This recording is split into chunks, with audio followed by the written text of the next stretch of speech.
kesuksesan Anda dengan perubahan karakter.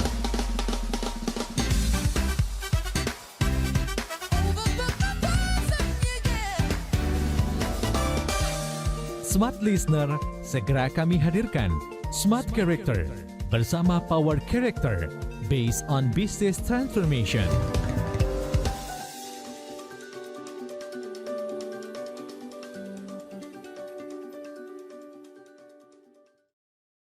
Sesuai dengan topik pada malam hari ini, kita membahas tentang future of HR. Kita nggak tahu masa depan apa yang akan terjadi.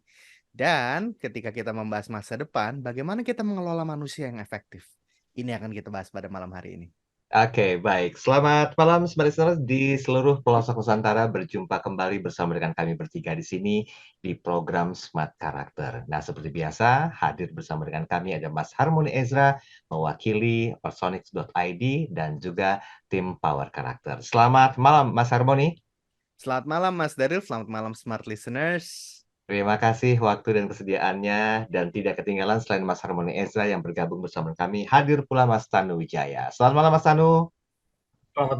Selamat malam Mas Teril, dan selamat malam Smart Listener.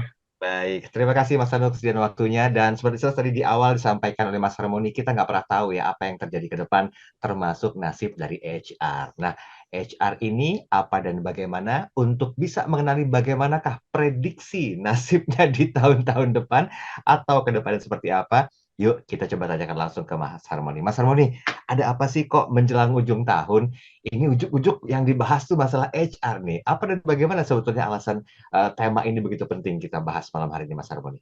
Ya, baiklah. Jadi bicara soal smart character itu kan bicara soal manusia ya. Jadi memang kita tahu ngomongin the future of HR itu aspeknya banyak yang perlu dibahas. Cuman saya pada malam hari ini sama Pak Tanu sepakat nih, kita mau fokus sama human experience management gitu. Nah, jadi kalau misalkan ini bicara, kalau misalkan di divisi marketing itu ada namanya customer experience, nah ini human experience management. Jadi kurang lebih konsepnya mirip.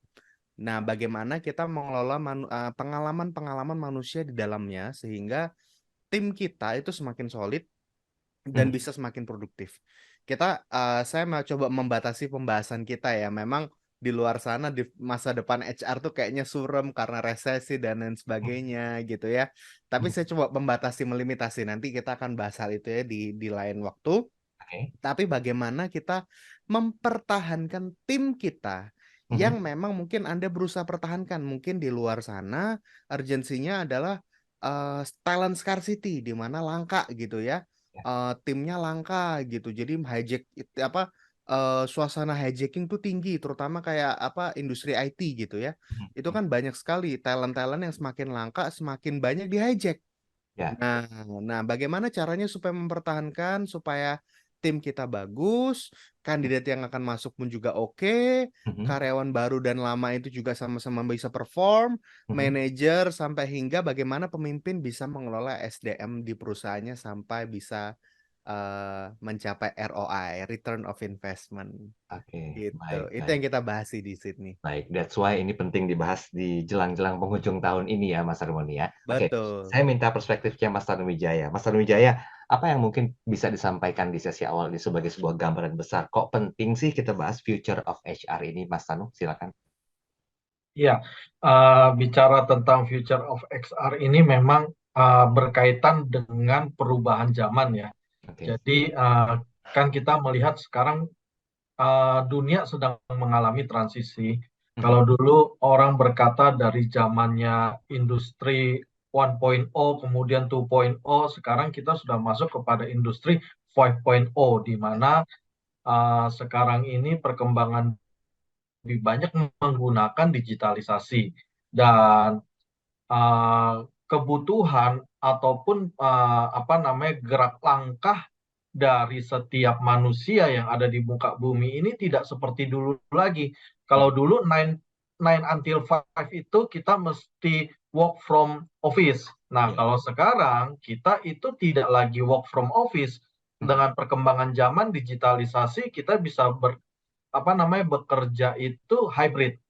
Kadang bisa di office, kadang kita bisa di lapangan. Ya. Nah, hal-hal tersebut kita juga perlu perhatikan bagaimana kita mengelola manusia-manusia yang bekerja di era perubahan zaman ini, semuanya itu bisa win-win solution. Bagi perusahaan win-win solution, bagi setiap karyawan juga win-win solution. Itu pandangan saya, Mas Daryl dan Oke. Smart Listener.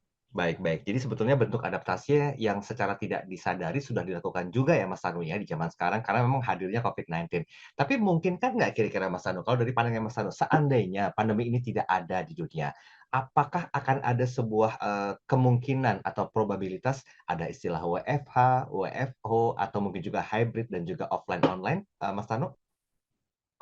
Kalau melihat dari perkembangan zaman yang ada, Mhm. bisa aja tetap terjadi perubahan, cuma mungkin namanya beda ya. Kalau COVID ada WFH, WFO, tapi Ya. ketika tidak ada COVID mungkin namanya berubah. Tapi yang tidak bisa kita pungkiri adalah perkembangan digitalisasi itu yang akan membentuk budaya kerja di perusahaan itu berubah.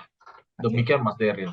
Oke, baik. Berarti perubahan ini memang, mau tidak mau harus diikuti oleh semua, human resource, baik yang mungkin ada di dalam sebuah perusahaan atau di, aktivitas bentuk perusahaan yang lainnya. Mas Harmoni, seberapa lama kira-kira bentuk adaptasi tentang HR ini bisa dikatakan, maksimal, Mas? Sebelum kita bahas masalah future-nya tuh seperti apa sih HR ini? Sorry, maksudnya adaptasi itu bicara Enggak, orangnya maksud sampai gini. bisa.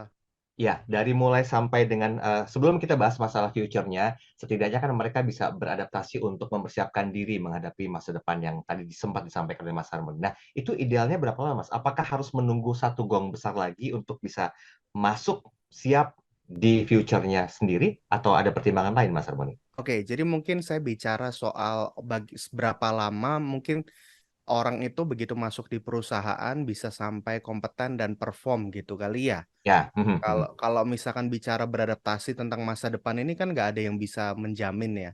betul. Tapi bagaimana kita bisa men-tackle masalah-masalah yang existing ya.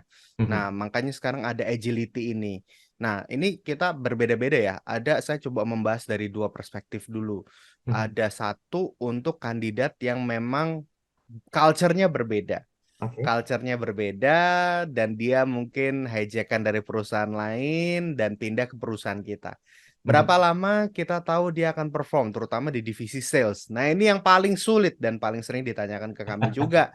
Pak, Iya. kapan ini orang-orang ini perform dan bisa menjawab kebutuhan kami serta juga menjawab kebutuhan pasar nih gitu ya. Nah, untuk menjawab hal ini itu kan ada sebetulnya berbeda-beda ya, tapi rata-rata aja saya langsung ambil garis lurus. Yang paling kalau untuk divisi sales itu 3 bulan biasanya kalau misalkan dari perusahaan lain. Ya, Ya ini bicara soal apa? Kompeten itu kan bicara kemampuan atau betul. predicting the future performance. Soft skill ya. Nah, memprediksi future performance atau produktivitas masa depan tuh melihat dari 3 aspek biasanya. Yang pertama adalah skill. Apakah dia punya skillnya?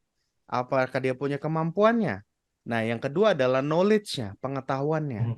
Apakah dalam industri yang memang Anda geluti, yang memang digeluti oleh sales tersebut itu memang dia tahu, misalkan dia bahas tentang mobil, dia tahu seluruh tentang mobil.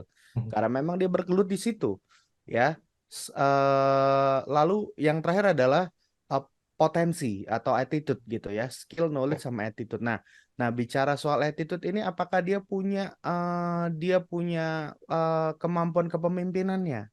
Apakah dia punya karakter yang baik? Apakah dia punya kemampuan-kemampuan atau penunjang untuk agar dia bisa perform gitu. Nah, ini makanya ketika kita memetakan hard skill sama soft skillnya di perusahaan tersebut itu harus sudah ada. Nah, kita bantuin perusahaan-perusahaan yang belum punya sistem sampai ada sistem, dan kalau Anda manufacture kita bisa bantuin untuk bisa ISO juga. Nah, hal tersebut yang kita biasanya lakukan. Nah, jadi 3 bulan itu kalau misalkan dari awal kita lihat dia dalam 3 bulan ini dia sebelum dia masuk aja skill, knowledge, attitude-nya berbeda ya ini akan sulit untuk dia perform. Tapi kalau misalnya kita lihat nih skill, knowledge sama attitude-nya begitu dites, oh dia ternyata punya ketiganya, harusnya dalam 3 bulan itu adalah ujian waktu yang baik untuk kita mengukur orang ini bakal perform atau tidak. Oke, baik. Tahan sebentar, kita break dulu. Nanti di sesi yang berikutnya kita akan bahas tentang future-nya seperti apa sih dari HR ini di program Smart Character. Kami akan segera kembali. Smart Character bersama Power Character based on business transformation.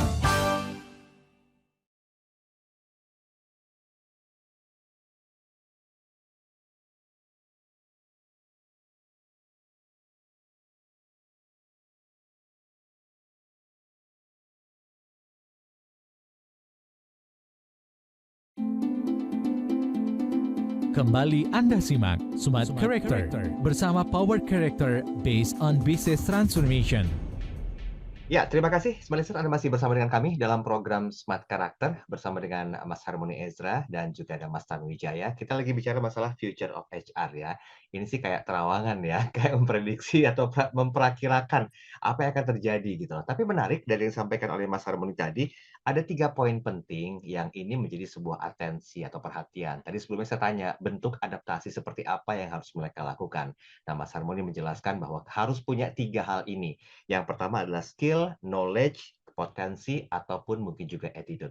Ini kayaknya apa nih all in one package lah yang harus dimiliki oleh setiap human atau people yang ada dalam sebuah perusahaan. Ujung-ujungnya mereka tetap harus bisa melakukan satu bentuk aktivitas, beradaptasi untuk memperbaiki dan seiring dengan harapan perusahaan ke depannya. Mas Tanu Wijaya, mohon izin Mas Tanu, kalau dari pandangan Mas Tanu sendiri, apakah hanya 3 skill atau 4 skill ini yang betul-betul bisa menjadi sebuah pegangan bentuk adaptasi menghadapi future of HR ke depannya, Mas Tanu? Ya, kurang lebih sih yang disampaikan oleh Mas Harmoni itu sudah mencakup ya. Hmm. Jadi menghadapi masa depan itu yang terpenting adalah yang seperti saya katakan bahwa antara perusahaan dan juga karyawan yang bekerja, dua-duanya itu merasakan yang namanya manfaat bersama. Ya, artinya tidak ada yang dirugikan karena pastinya bahwa dengan perubahan zaman, ya perubahan situasi, ya pasti perusahaan juga membutuhkan yang namanya kepastian. Ya, dengan dia memperkerjakan karyawan, dia butuh kepastian bahwa karyawannya ini memiliki loyalitas kepada perusahaan. Nah, dari sisi karyawannya juga, mereka juga pasti ingin memaksimalkan potensinya mereka dan seberapa besar perusahaan itu memberikan kepercayaan untuk mereka berkembang. Ya, namun sekali lagi, kembali lagi di dalam kehidupan kita sebagai manusia, apalagi memasuki yang namanya dunia profesionalisme, dunia bekerja, yang terpenting yang pertama adalah seperti yang Mas Harmoni katakan, yang saya garis bawah, yang pertama adalah setiap manusia itu harus punya karakter yang baik dulu. Ya, karakter baik dan benar. Karena kalau kita punya karakter baik dan benar, kita akan menjadi orang-orang kepercayaan. Dan yang kedua, ya, kita memiliki skill dan skill atau kompetensi. Ya, karena zaman perkembangan sekarang ini orang tidak lagi lihat ijazah. Ya, mereka melihat kamu bisa apa, kamu mampu apa, kamu ahli di situ. Kalau kamu mampu ahli di situ dan sesuai dengan kebutuhan saya, silakan kamu bekerja. Nah, skill atau kompetensi itu menjadi sebuah indikator juga untuk kita itu bersaing di di dunia pekerjaan yang kita hadapi, baik sekarang maupun di masa depan. Kurang lebih seperti itu, Mas Derin. Oke, menarik loh Mas Harmoni. Saya coba menyikapi sedikit ya. Saya minta komentar dari Mas Harmoni Ezra. Mas Harmoni, karakter baik dan benar itu ditempatkan di posisi pertama. Walaupun kadang-kadang faktanya ketika sekarang kita buka lamaran pekerjaan, ya tetap aja ada ya yang namanya syarat harus ini, harus ini, harus ini. Nah, apakah ke depan ini juga masih menjadi sebuah tolak ukur dari sebuah kompetensi seseorang, Mas, untuk bergabung di dunia kerja, Mas? Oh, tentu.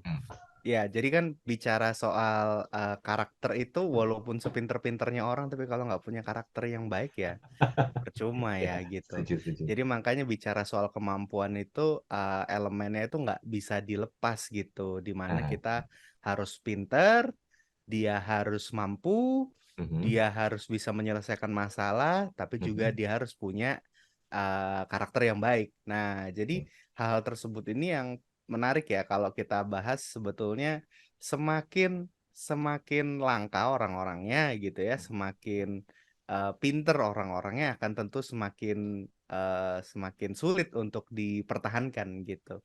Nah, dan bagaimana sebetulnya kita ini pertanyaannya bisa melanjut lagi nih, Pak, lebih baik saya membangun talent-talent yang baik sehingga mereka perform, atau saya lebih baik menghijack. Nah, ini nih bisa bisa bisa panjang nih kalau kita bahas lagi gitu. Tapi sebetulnya nanti izin saya akan arahkan pembahasan kita ini lebih ke arah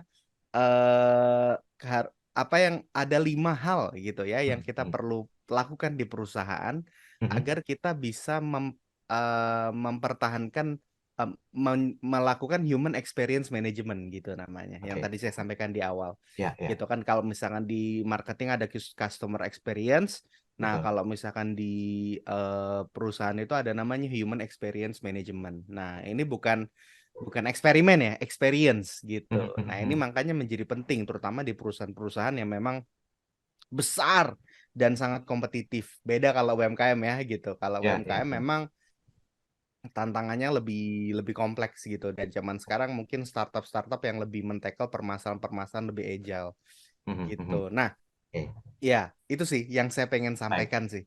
Ya, Sebelum mau kita langsung disinggung tentang 5 langsung poinnya? ya, saya langsung bahas Boleh, aja boleh, ya. boleh. Silakan, Nah, silakan. jadi kan tadi kan kita udah bahas kelangkaan, kita udah bahas bagaimana orang itu harus bisa perform, memprediksi future performance. Nah, itu Ya. bisa, pokoknya kalau misalkan Anda pengen mau dibantu sama kami, kontak aja kami di powercharacter.com atau personix.id.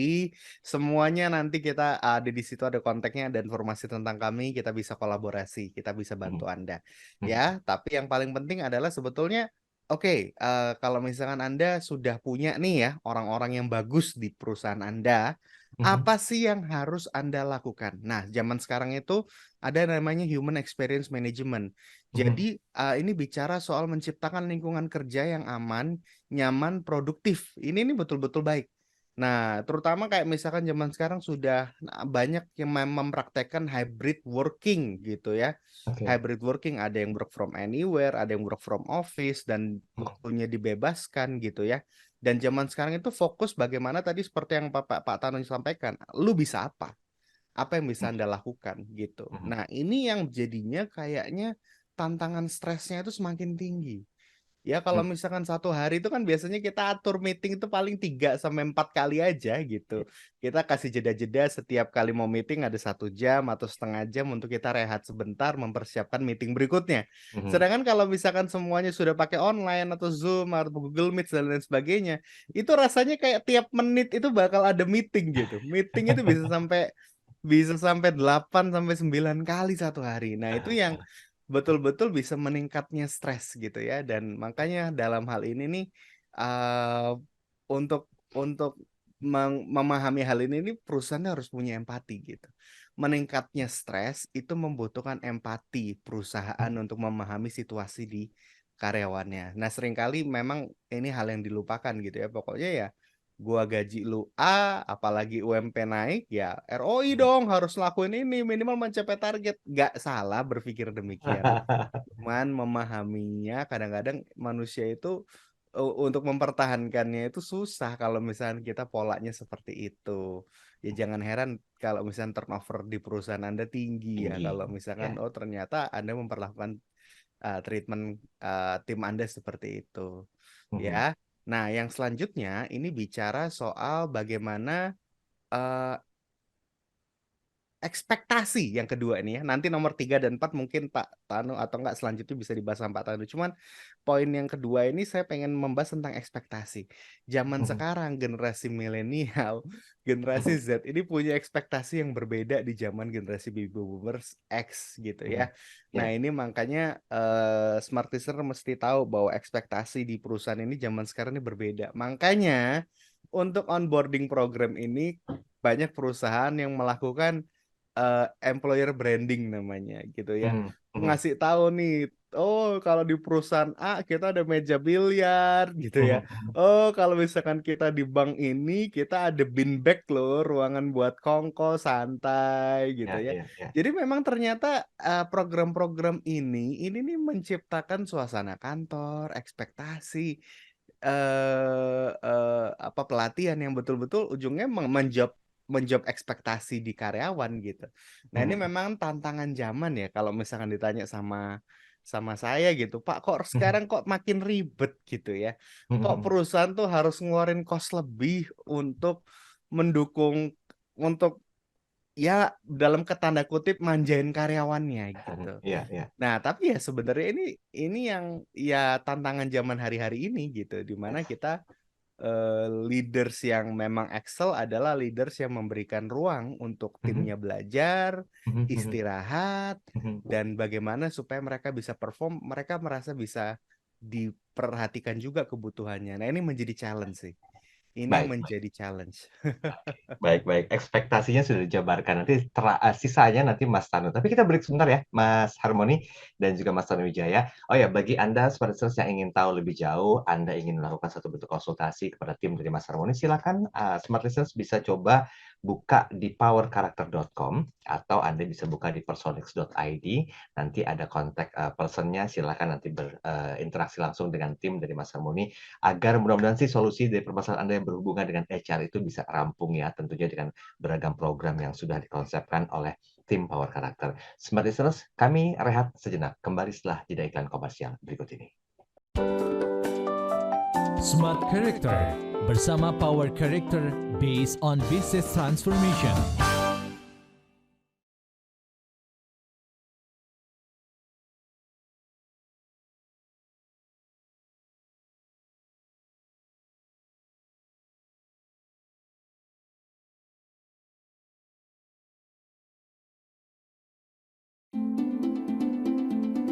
Kembali Anda simak Smart Character bersama Power Character based on business transformation.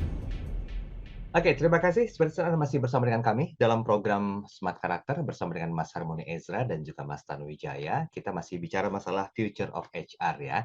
Ini sebetulnya merupakan satu hal yang berhubungan dengan persiapan sih kalau saya melihatnya. Karena dari apa yang disampaikan oleh Mas Harmoni tadi, sebetulnya syarat dan ketentuan berlaku gitu. Kalau ingin menjadi yang terbaik, tetap Anda harus punya karakter baik dan juga benar. Itu pondasi dasarnya atau itu awalan yang harus dipunya. Kemudian tidak lepas dari skill Anda, knowledge, attitude, dan ya kapabilitas lainlah yang berhubungan dengan soft skill dan juga hard skill Anda. Bahkan tadi Mas Tanu punya kutipan menarik, kalau misalnya bisa ngelakuin ini, ya udah kerjain gitu loh. Nah, masalah yang lainnya itu belakangan bisa belajar. Oke, tapi ternyata ada 5 poin penting. Tadi yang kedua sampaikan adalah tentang ekspektasi. Mungkin boleh kita review sedikit Mas Harmoni agar Smart Listeners yang baru bergabung ini tidak ketinggalan dan tidak putus tentang penjabaran yang berhubungan dengan poin-poin ini. Mohon izin Mas Harmoni singkat saja tentang ekspektasi sebelum kita lanjut ke poin yang ketiga, Mas Harmoni. Ya, bicara soal ekspektasi ini, generasi milenial dan Z ini tentu punya harapan-harapan yang lebih Mhm. dan bisa dibilang memang mentalnya lebih cenderung manja gitu. Tapi ini bicara stereotip ya, stereotip Ya, itu ya. bicara pada umumnya, nggak semuanya demikian. Nah, Mhm. jadi memahami hal ini tentunya ya milenial pun sama generasi Z pun memang bukan hanya kerja hanya untuk uang aja, tapi mereka itu Mhm. ternyata menurut penelitian yang terbaru, mereka Mhm. itu mencari jaminan gitu, security. Nah, Oke. stabilitas dan mereka itu biasanya pengen punya kesempatan untuk eksplorasi dan belajar. Nah, jadi kalau misalkan Anda memberikan hal tersebut di perusahaan, harusnya memang mereka biasanya lebih tahan lama di sana. Nah, kalau ini dari kami ya, sekali lagi nih solusi berdasarkan pengalaman kami. Kalau misalnya meng-hire milenial dan Z gitu ya, siapkan Mhm. Anda ekspektasi itu batasan waktu 3 tahun gitu, diikatnya Mhm. 3 tahun, belajar 3 tahun. Nah, kalau lebih dari 3 tahun, monggo. Kalau misalkan sudah dari 3 tahun, ya sudah nggak apa-apa. Anda misalkan mau di hijack, mau kemana, silakan itu kita Anda siapkan ekspektasi secara internal seperti itu. Nggak usah disampaikan atau boleh disampaikan gitu ya. Tapi Mhm. biasanya kalau sudah 3 tahun itu berartinya Anda sudah berhasil untuk Oh. mempertahankan tim Anda. Karena biasanya orang belajar kan 3 bulan sampai 6 bulan kan biasanya. Nah, Mhm. jadi kurang lebih 2 tahun setengah, Anda mereka harusnya sudah perform gitu. Dan kita harapkan ya sudah tentunya ROI ya. Nah, tapi kalau orang-orang kunci ya mau nggak mau ya harus di treat khusus deh gitu. Ya, beda lagi jangka waktunya Mas Harmoni ya. Iya, Oke, betul. baik. Mas Anu, silakan dilanjutkan Mas Anu. Poin berikutnya apa setelah ekspektasi yang harus jadi perhatian juga? Ya, menyambung dari apa yang tadi disampaikan oleh Mas Harmoni, ya, poin yang ketiga itu kita perlu menyikapi bahwa dunia XR di masa depan itu akan banyak diduduki atau uh, di apa namanya dimasuki oleh generasi-generasi yang dikatakan milenial dan generasi Z. Ya, nah, generasi milenial dan generasi Z seperti yang Mas Harmoni katakan tadi itu memang ya ini stereotip ya yang terkesan manja segala macam. Nah, bagi mereka itu sebuah kepercayaan itu sangat penting untuk mereka bekerja dan tidak bisa dipungkiri sebagian besar dunia industri maupun dunia perkantoran itu akan banyak dipenuhi oleh anak-anak milenial. Nah, bagaimana kita perlu bisa engage dengan generasi milenial? Karena problem sekarang ini ya yang terjadi di mana kami juga membantu beberapa perusahaan juga yang berkaitan dengan pekerjaan yang dilakukan oleh generasi milenial sehingga antara perusahaan dan para pekerja itu sering mengalami yang namanya uh, tidak ketemu titik temu sehingga turnover-nya tinggi. Nah, kami membantu beberapa perusahaan dan juga beberapa industrial juga menangani hal tersebut. Ternyata ya perusahaan-perusahaan itu harus bisa mengerti kebutuhan dari generasi milenial itu bagaimana. Kalau saya katakan generasi baby boomer atau generasi X, ya ini sekali lagi ini bisa stereotip, tapi juga pengalaman yang kami lihat di lapangan bahwa kalau generasi baby boomer, generasi X yang generasi transisi, mereka itu lebih senang dan di dalam pikirannya mereka instruksi bekerja itu adalah hal yang biasa. Ya, kalau diinstruksikan mereka akan melakukan pekerjaan. Jadi kalau generasi baby boomer dan generasi X itu generasi yang taat kepada aturan yang ada. Nah, kalau generasi milenial dan generasi Z, bukan berarti mereka tidak taat kepada aturan, tapi mereka itu sudah mengalami sebuah transisi di mana mereka itu ada ketaatan juga ada kebebasan. Nah, kedua hal ini harus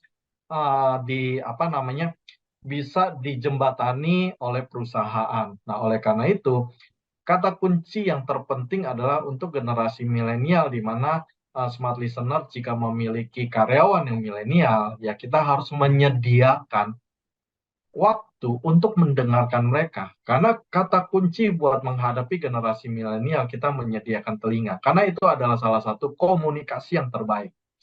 Ya, jadi itu yang ketiga. Dan yang keempat, ya menghadapi tentang XR di masa depan, ya kompetisi itu menjadi hal yang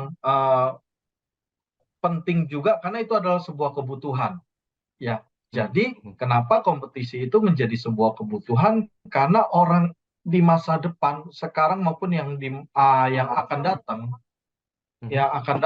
mereka itu akan kecenderungannya itu akan berkompetisi untuk memaksimalkan mereka punya kompetensi. Ya, jadi mereka akan berjuang, mereka akan bertanding, tapi ini bertandingnya dengan cara yang sehat.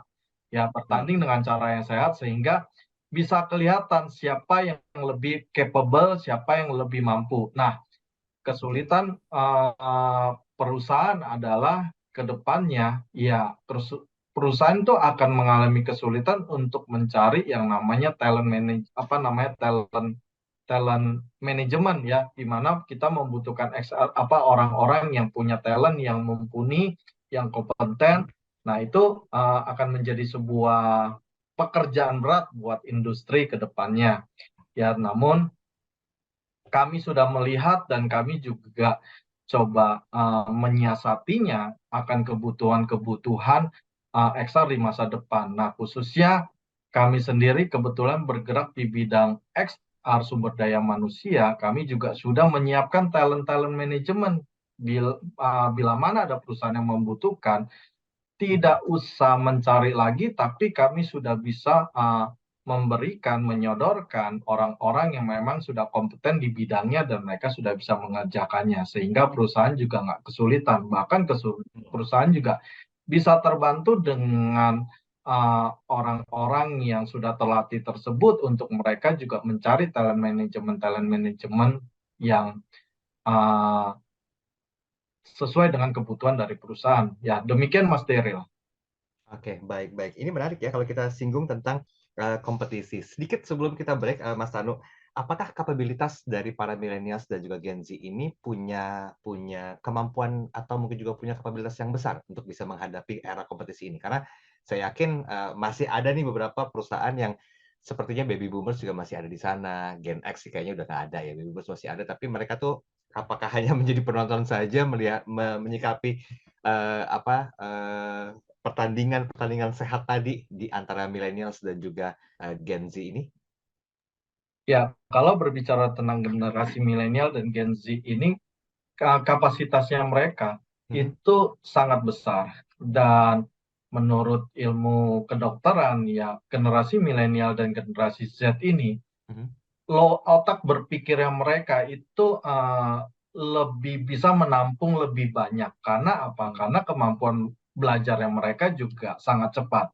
Ya memang setelah diselidiki, kalau kita lihat secara ilmu kedokteran, generasi milenial dan Z ini kalau dari struktur otaknya itu agak ribet. Ya, jadi kayak benang kusut gitu. Tapi bukan berarti mereka nggak mampu, justru mereka punya kemampuan yang lebih lagi. Ya, bedanya saya dengan Mas Harmoni ya, Pak. Mas Daryl ya. Jadi Mas Harmoni ini bisa melakukan banyak hal di dalam waktu yang mungkin bersamaan, tapi dia bisa mengerjakannya. Karena beliau ini masuk kategori milenial. Kalau saya itu masih masuk kategori X, yang artinya ya tidak bisa multitasking, tapi kita fokus kepada pekerjaan yang memangnya harus kita selesaikan. 1-2 pekerjaan mungkin, tapi kalau generasi milenial, mereka itu bisa mengerjakan pekerjaan itu mungkin lebih dari 2 atau 3. Ya, demikian Mas Daryl. Baik. Tanggung, saya mau lanjutkan. Kita break sebentar ya. Nanti kita sambung lagi di sesi yang terakhir, termasuk nanti akan dikunci segmennya oleh Mas Harmoni Ezra tentang apa dan bagaimana yang perlu dipersiapkan untuk menghadapi masa depan bagi para HR. Sponsors, kami akan kembali setelah jeda iklan komersial berikut ini. Smart Character bersama Power Character based on business transformation.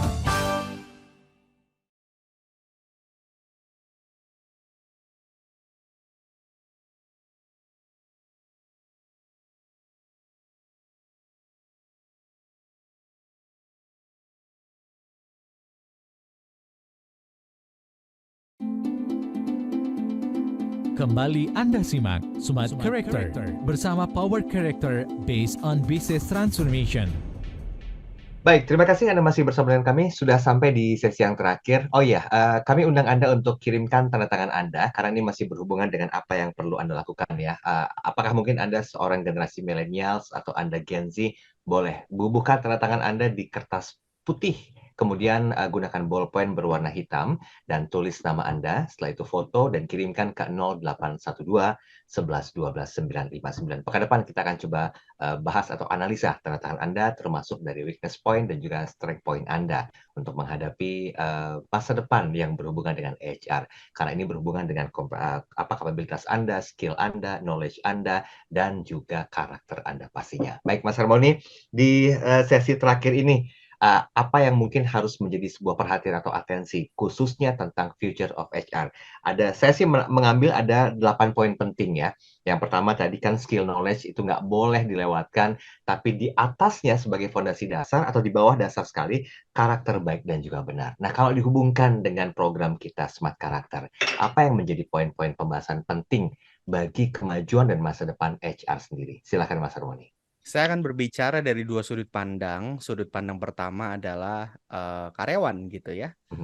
Dan yang sudut pandang kedua adalah yaitu business owner gitu. bicara soal the future ini nggak ada yang tahu gitu. Mhm. Kita lihat banyak memang tantangan yang terjadi ya. Nah, tapi yang pertama kalau saya bicara saat dari sudut pandang karyawan, pastikan Anda harus punya mindset atau pola pikir bagaimana Anda bisa berkontribusi dan memecahkan masalah melalui perusahaan Anda. Mhm. Ya, ketika Anda memiliki mindset tersebut, maka Anda kerja tidak hanya untuk cari uang saja dan Anda mengeksploitasi perusahaan Anda. Mhm. Ya, kalau kita punya mindset untuk oh ya kita karena perusahaan besar kontrolnya rada minim, kita manfaatkan apa bolong-bolong dari aturan-aturan yang ditetapkan gitu ya, Mhm. loophole-loophole, cuti segala macam gitu ya. Ini kita juga punya loh hak untuk bisa reimburse obat segala macam itu dipakai Mhm. loh, lumayan loh kayak gitu dan lain sebagainya. Maka Anda akan punya mindset demikian sehingga itu mengeksploitasi perusahaan. Nah, dan yang lebih parah lagi kalau Anda punya mindset seperti itu, Anda akan terus punya mental yang tidak akan bisa berkembang karena eh, sebagai karyawan yang baik itu harusnya berpikir sebagai owner, berpikir bagaimana kontribusi Anda di perusahaan itu bisa memecahkan masalah sehingga Anda nggak korupsi waktu dan Anda betul-betul memanfaatkan tugas dan tanggung jawab serta otoritas Anda dengan maksimal. Mhm. Gitu. Nah, ya karena kepemimpinan itu lahir dari orang-orang yang memiliki mental-mental seperti itu. Ya, jadi jangan pikir kalau misalnya kalau misalnya nggak akan korupsi kalau misalnya dikasih jabatan tinggi. Belum tentu. Apakah Anda sudah melakukan korupsi waktu gitu ya. Korupsi peraturan-peraturan yang memang loophole gitu ya. Mhm. Bolong gitu. Nah, hal tersebut itu adalah cerminan ketika Anda dipercayakan posisi tugas tanggung jawab yang lebih besar di depan. Yang Mhm. berikutnya adalah dari sudut pandang perusahaan. Ya, Anda tentunya pengen punya tim yang solid, tim yang bisa perform, tim yang bisa meningkatkan performa dan pencapaian perusahaan Anda. Ya, kita sudah bicara soal human experience management. Anda juga mungkin sudah paham tentang customer experience, bagaimana Anda menciptakan moment of truth di perusahaan Anda, di klien-klien Anda. Makanya Anda tetap bisa bertahan dan bisa diingat oleh customer Anda. Begitu juga dengan tim Anda, supaya Anda mempertahankan tim Anda memaksimalkan experience atau pengalaman melalui program-program, project-project yang Anda berikan untuk perusahaan Anda. Nah, apakah Anda sudah punya sistem orientasi yang baik? Begitu orang masuk, sudah diajarin belum apa yang harus dilakukan? Mhm. Penyerahan tugas tanggung jawabnya sudah clear belum? Sistemnya sudah ada belum? Nah, apakah Anda juga ada melakukan apresiasi nggak? Apakah Anda memelihara budaya kerja yang baik nggak? Karena kan butuh diperjuangkan. Nah, makanya kami Power Character dan Personix siap membantu Anda melakukan assessment untuk menentukan tim yang terbaik untuk perusahaan Anda, Mhm. serta juga bagaimana mendevelop agar mereka bisa perform di perusahaan Anda. Oke, oke. Jadi untuk Anda spesialis yang ingin mendapatkan banyak program ya. Konsepnya lebih ke program ya, Mas Harmoni ya? Oh ya, program gitu ya. Jadi kita juga punya nanti tim kita turun bahkan bisa Oh. dibilang kayak gini lah. Anda daripada hire orang HR gitu ya, kita Mhm. berfungsi sebagai tim HR Anda Mhm. gitu ya. Uh, jadi Anda punya co-partner gitu ya Hmm. dalam HR mengelola orang dalam tim Anda. Nah, kita bisa bantu. Oke, baik. Silakan Anda bisa buka di powercharacter.com atau di personix.id. Baik, ini kita sudah jelang-jelang menit-menit terakhir. Saya sedikit mau menyinggung tentang budaya kerja, boleh ya Mas Tanu ya? Oh, boleh Apa dong. yang Ya, Mas Tanu, boleh sedikit singgung tentang budaya kerja karena tadi sempat di-mention oleh Mas Harmoni karena ini buat saya sih ada hubungannya juga gitu loh untuk the future of HR melihat dari 8 poin tadi. Bagaimana kira-kira budaya kerja yang akan didapati oleh para milenial dan juga Gen Z ke depannya? Iya, Ya, ini menarik. Oh, Oke. Oh, Mas Harmoni silakan. silakan. Boleh, boleh. Nanti mungkin Pak Tanu bisa tambahkan. Kalau dari Ya. saya sih simpelnya seperti ini. Seringkali visi misi perusahaan itu sama nilai itu tuh cuman tertulis aja, tapi nggak ngerti cara implementasinya. Ya Hmm. kalau yang terkenal kan di BUMN kan akhlak gitu. Ya. Nah, interpretasi dari akhlak sampai ke perilaku sendiri itu piye. Nah, ini sama juga dengan di nilai-nilai perusahaan yang kita tetapkan, jangan sampai visi misi nilai perusahaan yang sudah ada itu jangan cuma jadi jargon. Atau ya itu seringkali ada yang juga tatanannya cuma sampai ditulis-tulis di tembok-tembok gitu. Bagus nggak bagus, cuman apakah itu akan meresap belum tentu gitu. Oke. Nah, itu yang perlu, makanya value itu perlu perlu ada dijabarkan sampai ke peraturan perusahaannya. Oke. Ya, makanya baru tersebut itu kan kelihatan mana yang boleh dan tidak boleh. Dan yang kedua adalah harus dijabarkan melalui role modelnya sendiri. Jadi pada masa orientasi itu tuh harus apa ya? Induksinya lah ya, brainstormingnya, penanamannya itu tuh harus ada pengajaran-pengajaran yang seputar itu. Karena kan bagaimanapun juga dalam pekerjaan itu udah kayak kehidupan kita. Ya. Bener nggak sih? Our work has become our life gitu. Yes, Jadi setuju. kalau misalkan Anda ngabisin waktu 8 jam di pekerjaan, 9 jam atau bahkan 12 jam, itu udah separuh hidup Anda loh gitu dalam satu hari itu gitu. Jadi ya Oke. itu penting untuk kita siapkan juga gitu. Jadi Oke, ya sebagai baik. organisasi Mhm. menciptakan value ini juga perlu dipetakan ya selain diimplement tapi juga dipetakan apakah mana sih orang-orang yang mudah melakukan value A, value B, value C, value D, mana yang yang sulit untuk melakukan value. Jadi nanti ketahuan yang A dan B mudah, yang C dan D gampang. Nah, hal-hal tersebut itu bisa dideteksi. Oke, baik. Singkat saja, Mas Tanu, apa yang mau disampaikan? Sedikit saja, 1 menit kurang. Oke, ya kalau bicara tentang budaya kerja itu sudah disampaikan oleh Mas Harmoni bahwa itu bicara budaya kerja itu selalu melekat kepada nilai-nilai dari perusahaan tersebut. Jadi kalau perusahaan tersebut hanya memiliki visi dan misi, ada baiknya membuat juga budaya, karena budaya itu akan menjadi rambu-rambu untuk setiap karyawan atau setiap tenaga kerja mereka itu bekerja sesuai dengan arah, kemudian juga tujuan dan juga pagar-pagar mana yang boleh dan mana yang tidak boleh. Dan budaya tersebut itu harus terus digulirkan atau disounding terus melalui pertemuan-pertemuan sehingga antara perusahaan dan karyawan itu bisa mengalami bonding dan sama-sama bisa sama-sama memberikan manfaat. Demikian Mas Daryl. Oke, baiklah.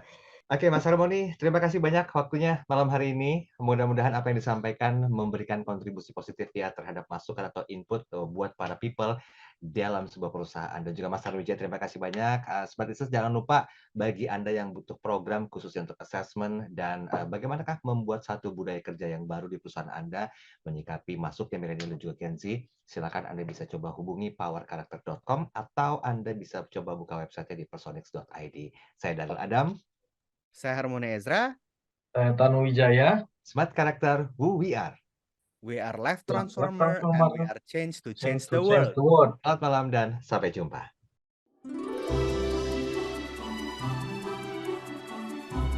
Baru saja Anda menyimak Smart Character bersama Power Character based on Business Transformation. Awali kesuksesan Anda dengan perubahan karakter. Terima kasih dan sampai jumpa.